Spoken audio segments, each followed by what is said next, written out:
ನಾಳೆಯಿಂದ ಏಪ್ರಿಲ್ 2ನೇ ತಾರೀಕುವರೆಗೂ 10ನೇ class exam ನಡೀತಾ ಇದೆ. ನಾನು ಅವರಿಗೆ ಈ ಸದನದಿಂದ ಎಲ್ಲರ ಒಂದು ಸಹಕಾರ ಆಶೀರ್ವಾದ ಅವ್ರಿಗಿರಲಿ ಅಂತ ಹೇಳಿ ನಾನು ಹೇಳಲಿಕ್ಕೆ ಬಯಸ್ತೀನಿ.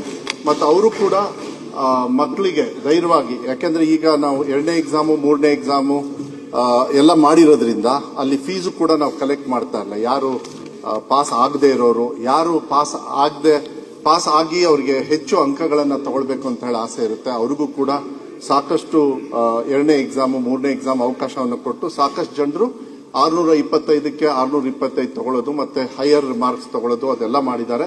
ನಾವು ಈ ವರ್ಷ ಹೈಯೆಸ್ಟ್ ಅತಿಥಿ ಶಿಕ್ಷಕರನ್ನ ಜೂನ್ 1ರಿಂದನೇ ತಗೊಂಡು, ಯಾವಾಗಲೂ ಕಂತಲ್ಲಿ ತಗೊಳ್ತಾ ಇದ್ವಿ, ಆದರೆ ಈ ಸತಿ ಜೂನ್ 1ನೇ ತಾರೀಕಿಂದನೇ ತಗೊಂಡು ಶಿಕ್ಷಣಕ್ಕೆ ಹೆಚ್ಚು ಒತ್ತನ್ನು ಕೊಟ್ಟು ಅವರಿಗೆ ವಿಶೇಷವಾಗಿರ್ತಕ್ಕಂಥ ಪತ್ರಿಕೆಗಳನ್ನು, ಅಂದ್ರೆ ಮಾದರಿ ಕ್ವೆಶ್ಚನ್ ಪೇಪರ್ಸ್, ಅವ್ರಿಗೆ ಟ್ರೈನಿಂಗ್, ಅವ್ರಿಗೆ ಯಾವುದೇ ತರದ ಒತ್ತಡ ಇರಬಾರ್ದು. ಯಾಕೆಂದ್ರೆ ತಮಗೆಲ್ಲ ಗೊತ್ತಿದೆ, ತುಂಬಾ ಒತ್ತಡದಲ್ಲಿ ಇರ್ತಿದ್ರು ಮಕ್ಕಳು.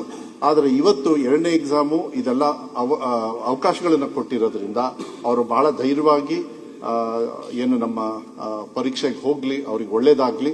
ಮತ್ತು ಇಲ್ಲಿರ್ತಕ್ಕಂಥ ಸದಸ್ಯರು ಕೂಡ ವಿಶೇಷವಾಗಿ ಮಾನ್ಯ ಮುಖ್ಯಮಂತ್ರಿಗಳ ಒಂದು ಆಶೀರ್ವಾದ ಸಹಕಾರ, ಅವರಿಗೆ ಬೆಸ್ಟ್ ವಿಶಸ್, ವಿರೋಧ ಪಕ್ಷದ ನಾಯಕರು ಕೂಡ ತಾವೆಲ್ಲರೂ ಮಾಡಬೇಕು ಅಂತ ಹೇಳಿ ಈ ಸದನದಿಂದ ತಮಗೆ ನಾನು ಮನವಿಯನ್ನ ಮಾಡಲಿಕ್ಕೆ ಇಷ್ಟಪಡ್ತೀನಿ. ಮತ್ತು ಈ ಅವಕಾಶಕ್ಕೆ ಮಧ್ಯದಲ್ಲಿ ಈ ಅವಕಾಶ ಕೊಟ್ಟಿದ್ದಕ್ಕೆ ಧನ್ಯವಾದಗಳು.